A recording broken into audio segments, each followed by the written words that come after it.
Hello and welcome back to another session on Ways with Words. We continue with the poem. We stopped with the fourth line, that is, we discussed first four lines of the poem.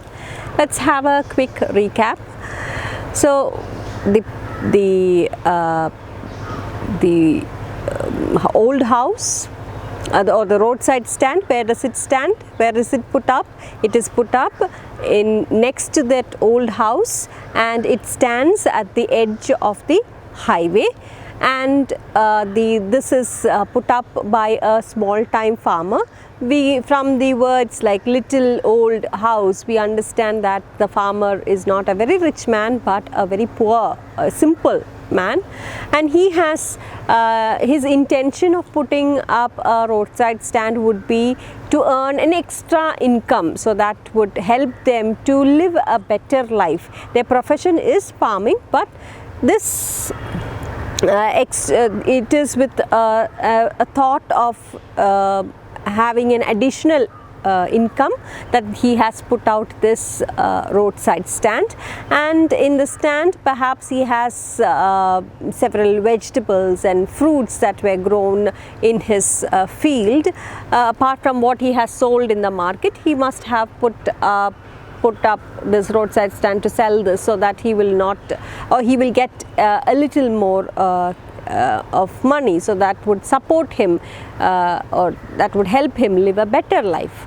Now he feels that these people would stop looking at the roadside stand, they would stop and buy some produce or make a purchase from this roadside stand.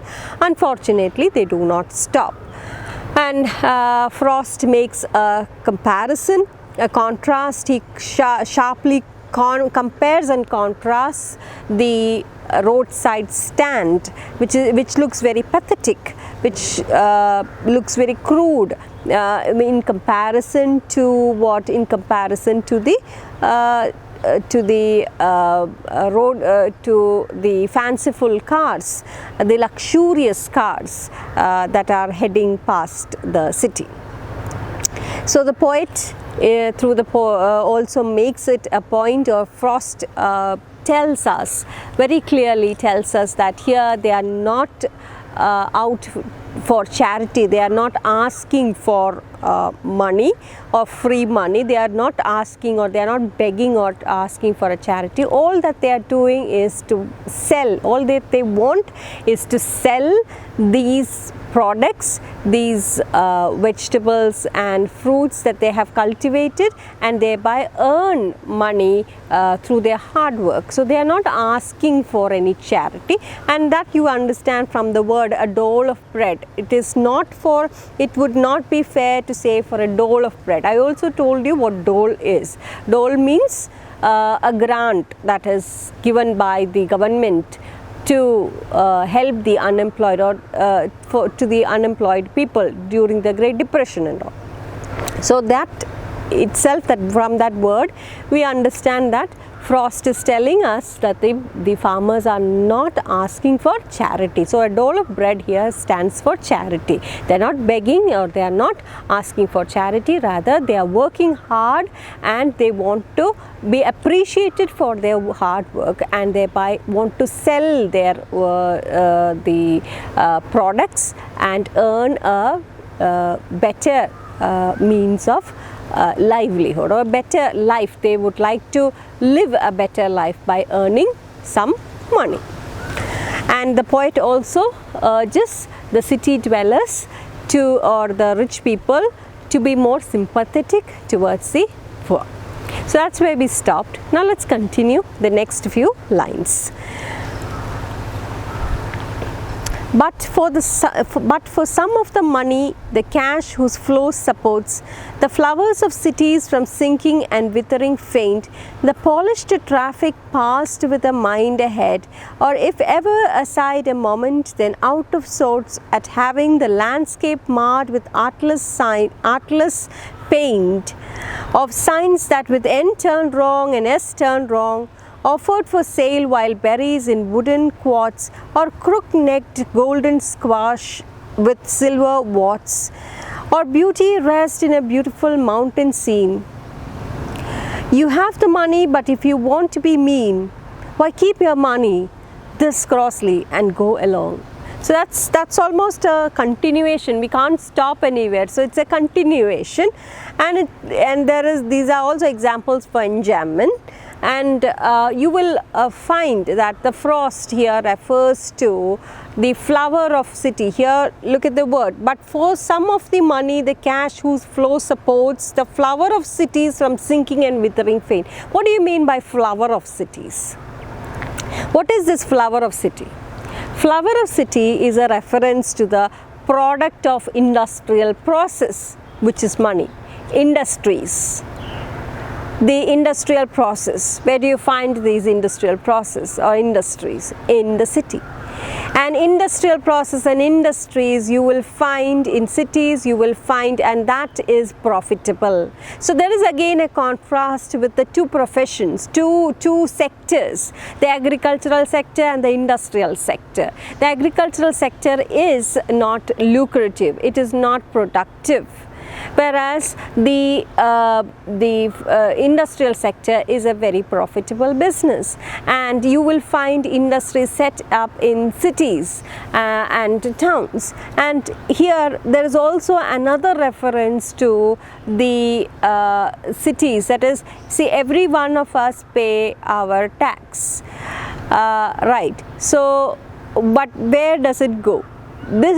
Some of the amount that we pay, or all of us, be it a villager, be it a city dweller, be it a poor man or a rich man, all of us have to pay or do our duty to the country by paying an amount, paying our tax properly. So here what happens is the tax that is used, okay, or the tax that we pay is mostly used for ornating or ornamenting the cities. Cities in the development in whereas the villages are not getting developed. The villages, on the other hand, they also desire, they also have their share in this wealth.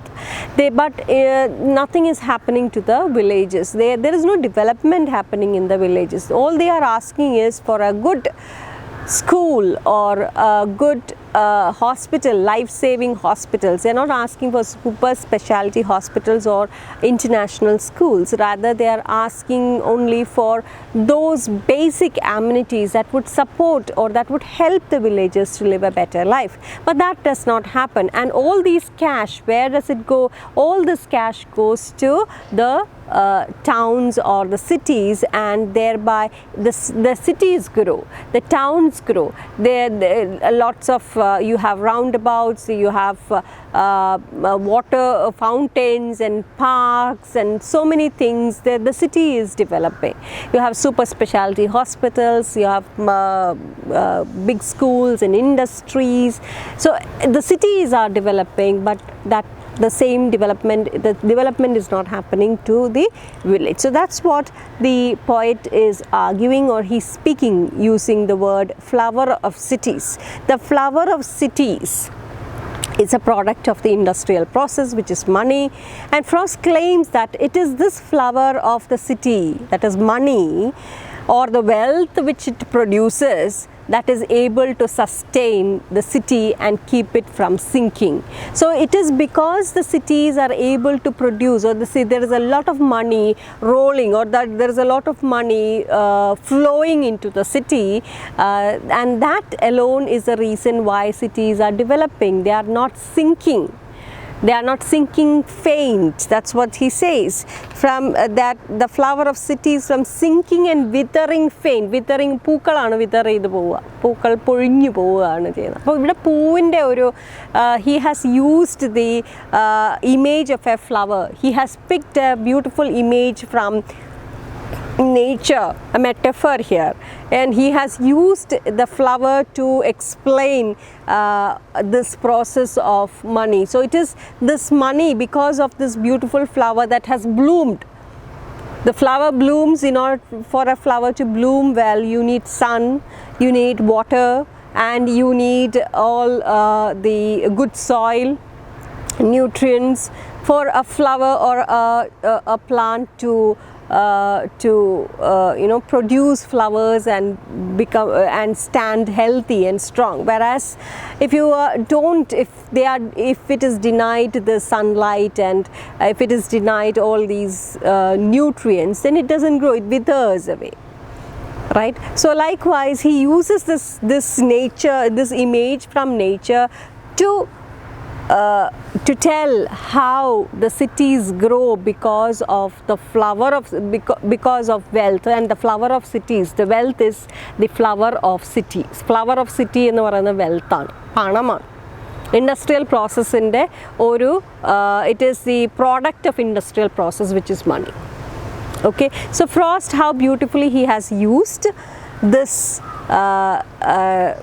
image to tell us about how the great infrastructure and beautification of the city and the tax that we pay are being distributed in this way. An unequal distribution is happening, or unequal distribution of wealth is being portrayed here. Okay, and the rural cities are not growing because of that. There is no development happening in the rural areas. All right, and it is this flower also that the rural people also wants. It is a share of this flower, that is the wealth of the city, that the rural people want. So money is wealth is it circulates, right? So likewise, there is a flow.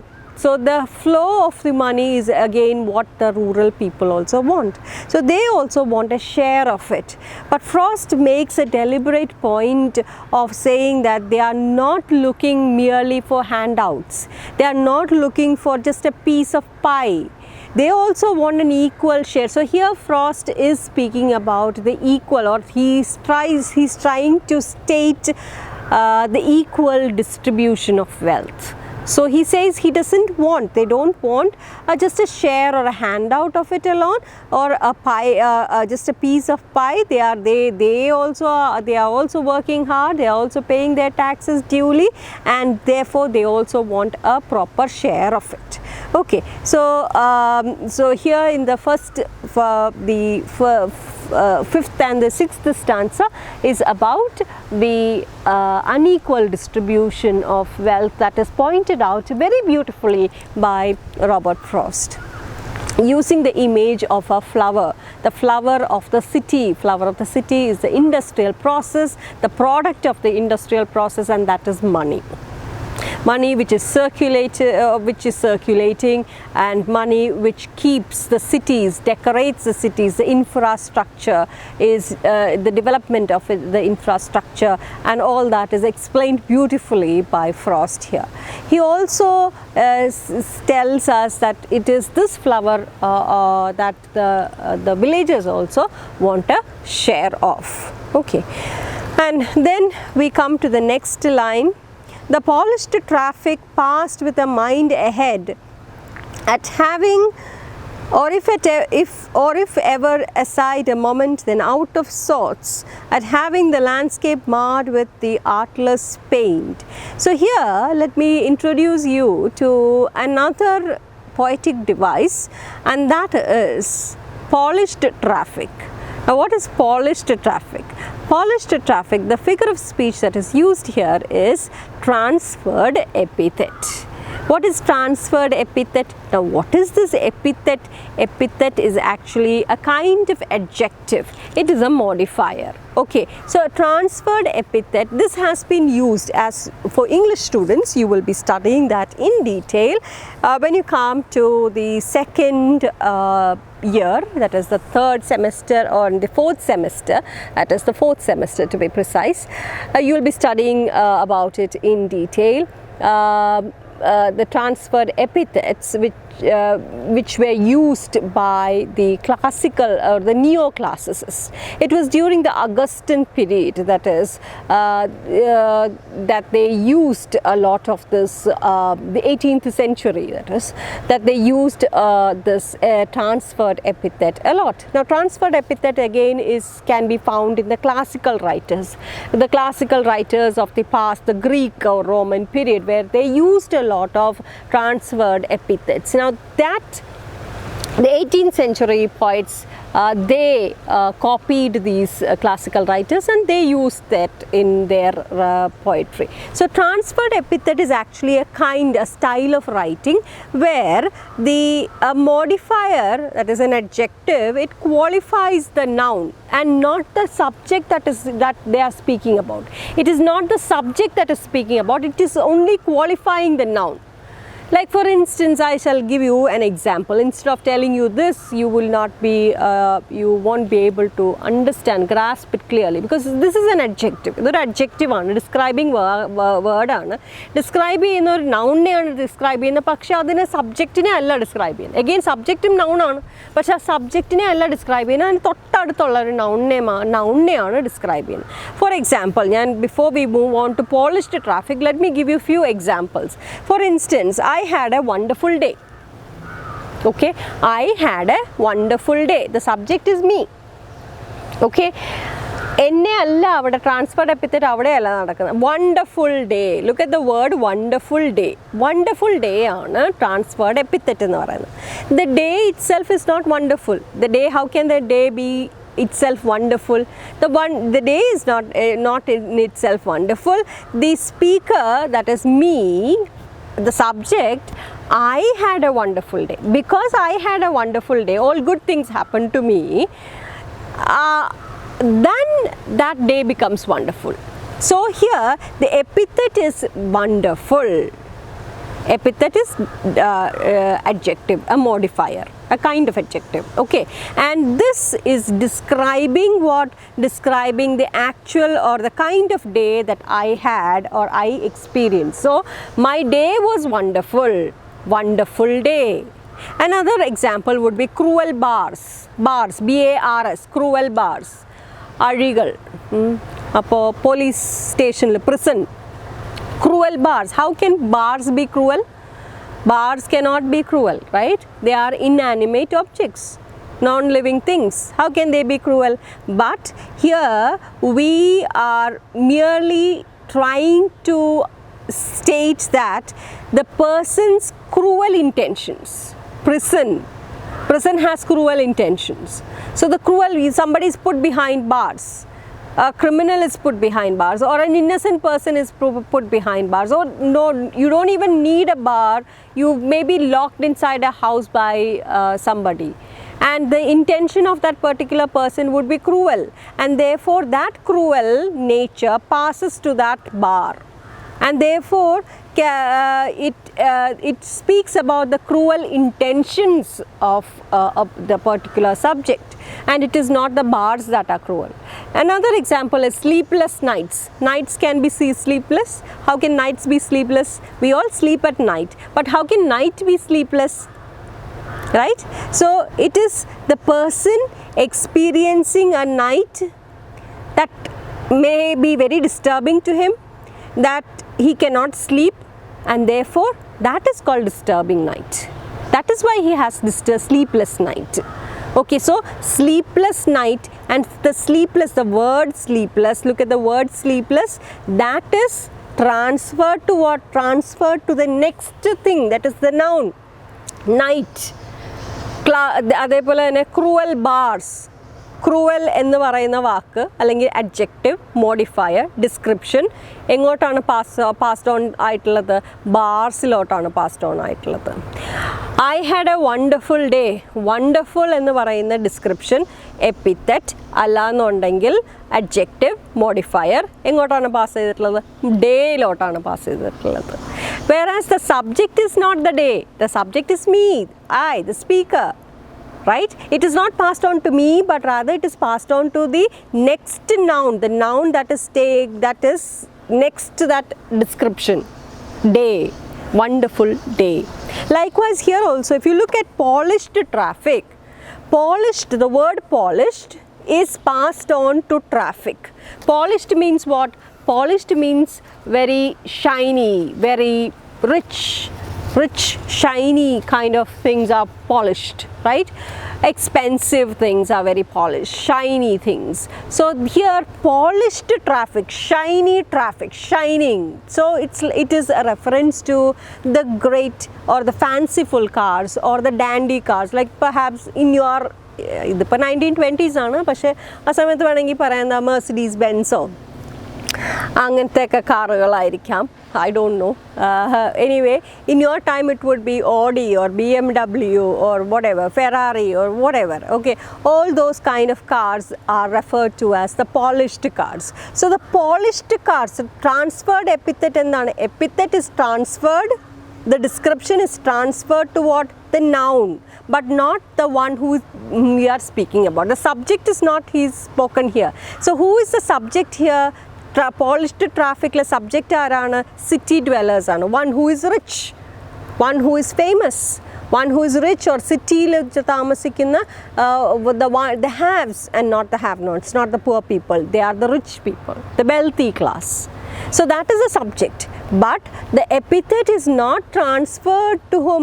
Transferred to the subject, rather it is transferred next to the epithet. അതായത് ഇവിടെ polished എന്ന് പറയുന്ന വാക്കാണ് epithet. ഇവിടെ അതിൻ്റെ തൊട്ടടുത്ത് കിടക്കുന്ന noun ഏതാണ്? ട്രാഫിക് എന്ന് പറയുന്നതാണ് തൊട്ടടുത്ത് കിടക്കുന്ന നൗൺ. അതിലോട്ടാണ് പാസ്ഡ് ഓൺ ആയിട്ടുള്ളത്. സബ്ജക്റ്റ് എന്താണ്? What is that whole thing speaking about? The whole thing is speaking about or transferred epithet, the polished traffic tells you about the rich people, the wealthy class. All right, so I hope you understood the meaning. All right, suicidal sky. How can sky be suicidal? Sky looks very gloomy. That is a time when the sky is looking very gloomy, very sad, but that is not because clouds are gloomy. Sky is not gloomy, sky is not suicidal, but the person, if I am suffering from depression, I am suffering from melancholy, and I feel very, when I look at the sky, I feel my life is, I feel an intense, or I feel sad even more, and my depression increases, I become very suicidal. So looking at the sky, I feel very suicidal.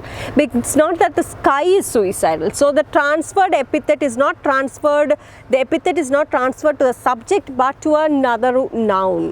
The noun that stays next to the epithet, not the subject as such, not the speaker as such. Okay, likewise another one would be the farmer plodded his weary way. The way is weary. Farmer ആണ് weary. അയാൾ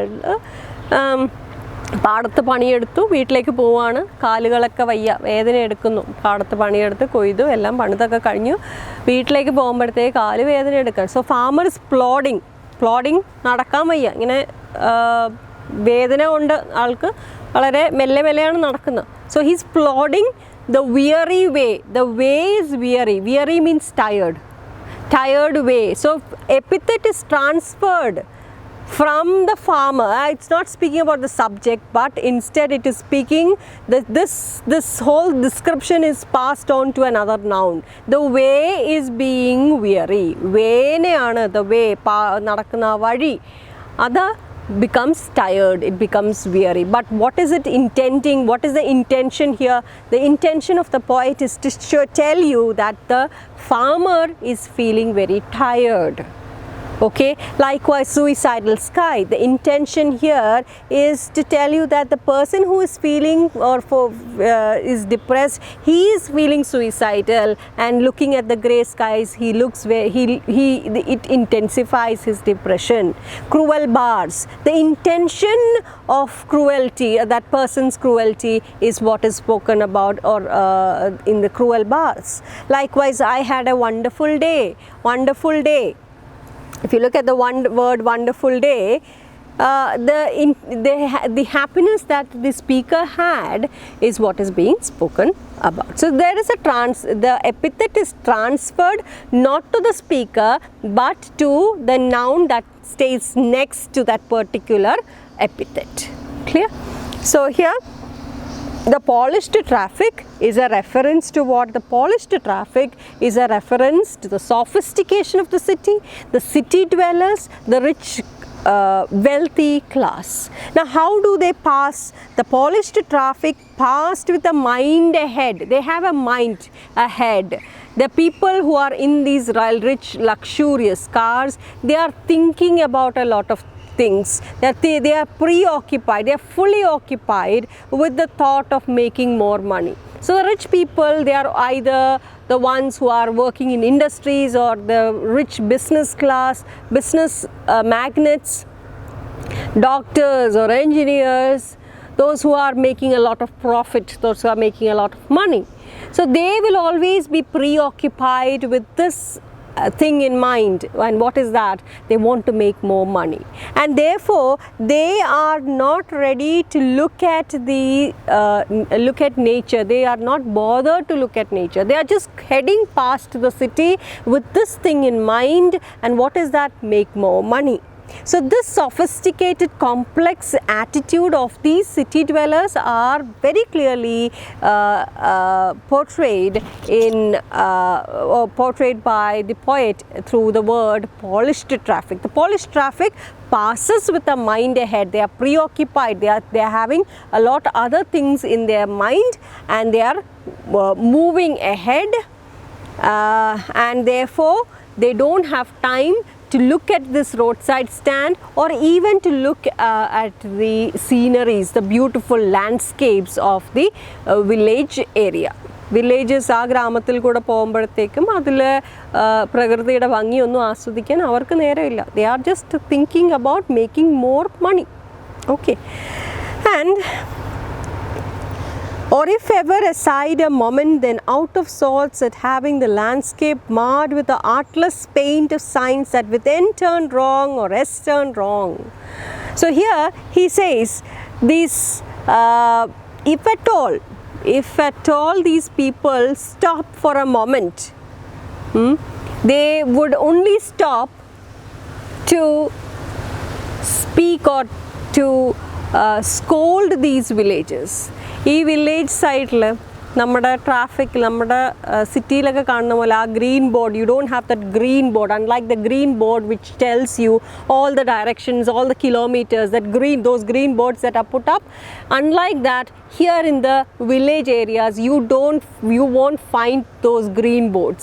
Rather, you will only find some wooden ഇങ്ങനെ ആരോ പോലെ ഒരു വുഡും കൊണ്ട് അല്ലെങ്കിൽ തടിയിൽ ഇങ്ങനെ എഴുതിയിട്ടുള്ള നോർത്ത് എന്നും സൗത്ത് എന്നും എഴുതിയിട്ടുള്ള കുറച്ച് ചെറിയ ഇതൊക്കെ ആയിരിക്കും അവിടെ വെച്ചിട്ടുണ്ടാവുക. And these people who are illiterate, these villagers are illiterate, they are not educated, and therefore they do not know whether it is pointing, they do not know where is north, where is south, and therefore they just point. They have written this north and south, and it is perhaps pointing at the wrong direction. And if at all these people in this rich cars, if at all they stop, they are not stopping there to look at the beauty of the landscape. They are not concerned with that. They are instead, they are not going to stop looking at the roadside stand either. So here in the city they do not have here in the village they don't have these signboards, and that too these signboards are they don't even point to the right direction. So even if at all they stop, they only stop to point out the mistakes of these people. These people are not educated. First of all, again we should come back to this unequal distribution of wealth. Frost again makes it a point that if at all these wealth were distributed equally, then all these villages are asking is for a good school, a proper school. How many villages we have where we don't have schools, where our schools are where our children have to walk miles and miles to reach the school. They have to cross rivers, hurdles on the way, dangerous forests to reach a school.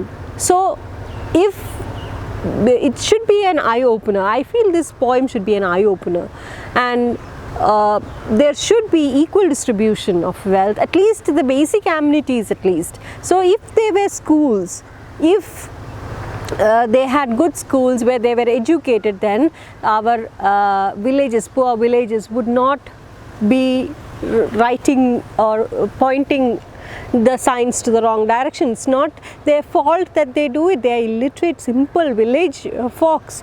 At least have that sensitivity to understand what their situations are. They are simple folks. They are not educated like these rich city dwellers. Why can't they be more sensitive and sympathetic towards them instead of finding fault with them? So according to these people that they stop, these city dwellers who stop there, they would only stop to find that these directions or these arrows point to the wrong direction, to scold the villagers, to rebuke the villagers, to find fault with the villagers for pointing the signs to the wrong direction. So they say they just don't even for a moment think about these less fortunate people who are illiterate.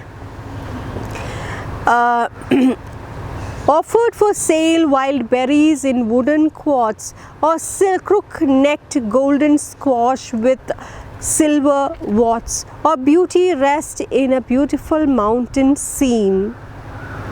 Now, at having the landscape marked, I want you to come back to that line again. At having the landscape marred with the artless of signs, artless of paint.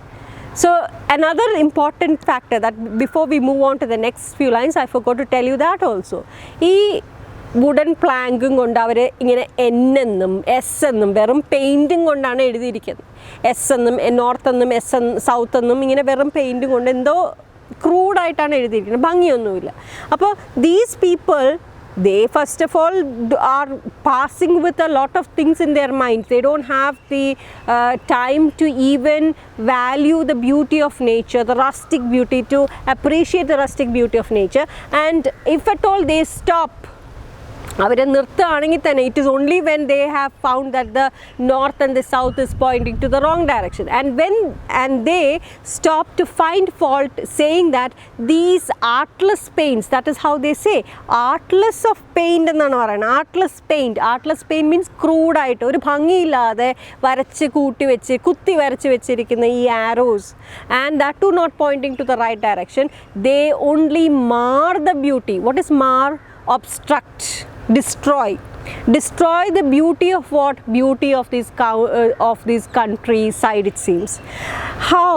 My next question is, how does this mar the beauty of the countryside? Do the signs, let me ask you a question. Do the signs, these roadside standum, അതേപോലെ തന്നെ ഈ സൈൻസും north എന്നും south എന്നും എഴുതിയിരിക്കുന്ന ക്രൂഡായിട്ടുള്ള ഒരു wooden പ്ലാങ്കിൽ വലിയ green board, traffic ബോർഡൊന്നും അല്ലാതെ ഒരു വുഡൻ പ്ലാങ്കിലൊക്കെ നോർത്ത് എന്നും സൗത്ത് എന്നും എഴുതിയിരിക്കുന്ന ഈ plank, is this the one that obstruct the beauty of the countryside? Or is it these luxurious cars that don't fit into the picture of a beautiful mountain scene or beautiful landscape, which mars, which destroys the beauty? ഇതിൽ ഏതാണ് beauty destroy ചെയ്യുന്നത്? ഈ artless ആയിട്ടുള്ള north എന്നും south എന്നും എഴുതിയിരിക്കുന്ന ഒരു തടിയിൽ എഴുതിയിരിക്കുന്ന ഈ സൈൻ ബോർഡ്സ് ആണോ, അതോ ലക്ഷൂറിയസ് ആയിട്ടുള്ള എക്സ്പെൻസീവ് കാർസ്, ഈ വളരെ പ്രകൃതി എന്താണ് വളരെ ഭംഗിയുള്ള ഈ പ്രകൃതി, the most beautiful, picturesque or nature at its peak എന്ന് തന്നെ പറയാം. ആ സൈഡിൽ കൂടി പോകുന്ന ഈ കാറുകളാണോ ഈ നേച്ചറിൻ്റെ ബ്യൂട്ടി നശിപ്പിക്കുന്നത്? Which one? Well, the answer lies in the perspective, or who depends on who views this or who is looking at it. If you are a rich person, you will definitely find that the BMW car or the luxurious cars that go past a beautiful landscape, a beautiful nature or natural landscape, will add beauty to the landscape. But if you are a person who loves nature, who is very close to nature, you will find that this BMW car or this very luxurious Benz does not fit in the picture of this natural beauty. You find that man-made beauty marring or obstructing the beautiful landscape.